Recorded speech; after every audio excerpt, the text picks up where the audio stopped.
Welcome to Poets from the Neighborhood. My name is Michael J. Tucker. And I'm Sandy Coomer. We hope you'll enjoy the poems we'll be reading today. Poems written by your friends and neighbors. Our first poem is After Seeing an Affair to Remember Again by Colln. I don't remember how we said goodbye, only that we said it many times before our last goodbye. I wish we had made a pact to meet somewhere after the marriages, children, careers, the heart wounds healed, at 6 o'clock on a certain day in a certain park. You know the one. I want to know you now, sit silent, holding caring hands, as two who spent long years together, then lay us down to sleep, home at last.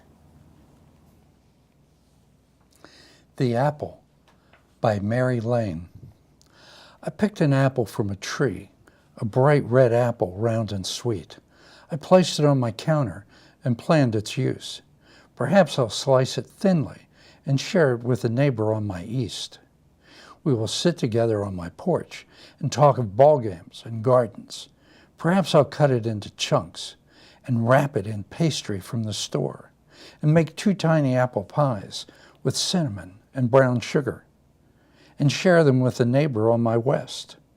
We will sit at the round table in a corner of my kitchen and eat and drink 2 cups of Earl Grey tea and talk of gentle gossip, love and babies and flowers. I thought so long of little ways to make my small world better. This morning I saw a rotten apple sitting on my counter.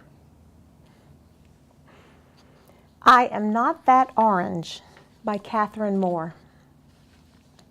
In the middle of this Tennessee autumn, never quite burgundy and far from yellow, I shy away from the bright-sided, that eternal optimism in sunrise, its neon promises at night. I am not that slash of tangerine lipstick, that pop in silk scarf, color punch in a stiletto. I've lost the skip and bounce yesteryear. I've forgotten the mix of maize and apple from Crayola boxes. I'm no longer Crush or Foxy Cheetah or the smell of trouble.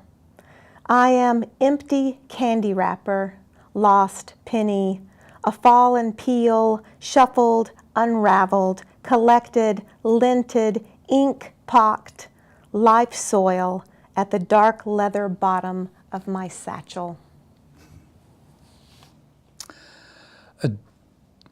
Gustavus Adolphus Puryear, 1850 to 1936, by Sally Lee. Puryear's Bend of the Cumberland River east of Hartsville, Tennessee. 11 years old, a skinny youngster, when his brothers rode off to war, he hitched the mule to the plow, stated in the river-bottom field, plowed for the corn crop, had to reach up instead of down to hold the plow upright. His mother called a friend to the window. He is all I have to depend on. For 4 years he plowed, no school. One brother returned, older sisters married. Man now, he worked. A gap of years in the family stories. Lesser Voices by Susie Sims Irvin.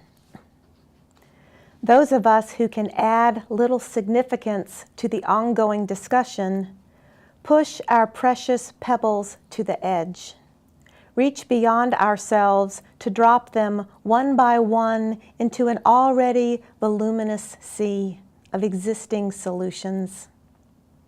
Then we retreat to our lair, content to have observed only the smallest of ripples, an imperceptible rise in the level of understanding, a barely discernible deepening in the lovely clear blue shade of truth. Or we enter the rhetoric on dry land, striding, double-spaced under our cover sheet, to slide beneath the closed door, sealed in a plain manila envelope. Unscheduled by Susie Margaret Ross. I am supposed to be at a meeting, but I sneak away with you instead. I don't feel guilty. No, I revel in our secret time together, as sweet as the juice of a peach, overflowing my mouth and running down my chin. Thank you for watching Poets from the Neighborhood. We hope you'll join us again soon.